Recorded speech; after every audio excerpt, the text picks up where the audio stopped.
Dhul-Qarnayn et la muraille d'airain. Il était Dhul-Qarnayn, celui aux deux cornes, et Allah lui avait conféré un pouvoir sur le monde, non pas pour la tyrannie, mais pour la justice.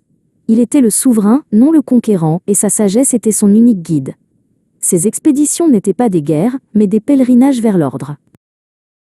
Sa première grande quête le mena jusqu'à l'extrême occident, là où le soleil, épuisé par sa course, semblait se noyer dans une source d'eau boueuse, au bord du monde.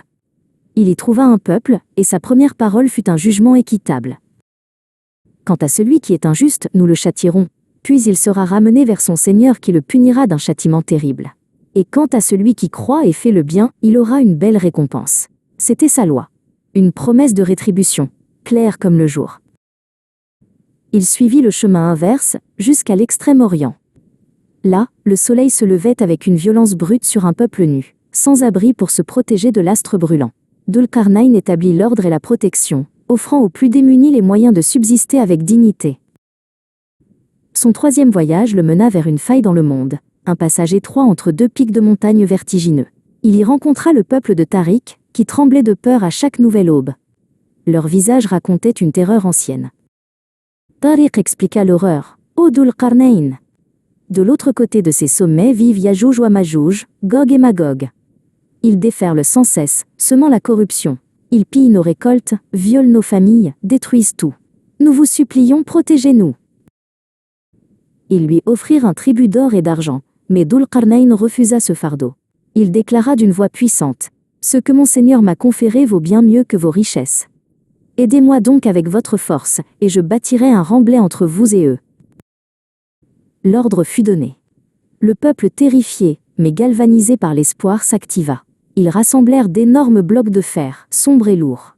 Sous la direction de Dhul-Qarnayn, la structure commença à s'élever, bloquant l'étroit passage entre les deux montagnes, comme une mâchoire d'acier.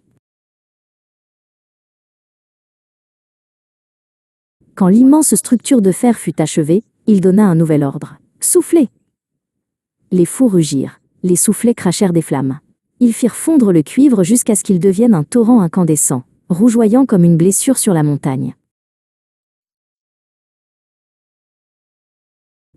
Le cuivre en fusion fut versé, coulant sur le fer, comblant la moindre fissure. Il souda les blocs et créa une surface lisse, glissante et incassable. Yajouj wa Majouj ne pouvait plus ni l'escalader ni la percer. La terreur avait été repoussée.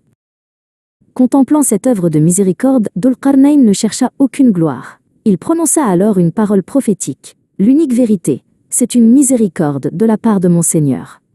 Mais, lorsque la promesse de mon Seigneur viendra, il la réduira en poussière. Et la promesse de mon Seigneur est vérité. La paix revint sur la terre de Tariq. Les gens purent enfin dormir sans craindre les monstres. Dhul-Qarnayn, le juste souverain, quitta la passe, laissant derrière lui un silence lourd d'acier et d'espoir. La justice rétablie jusqu'à la fin des temps.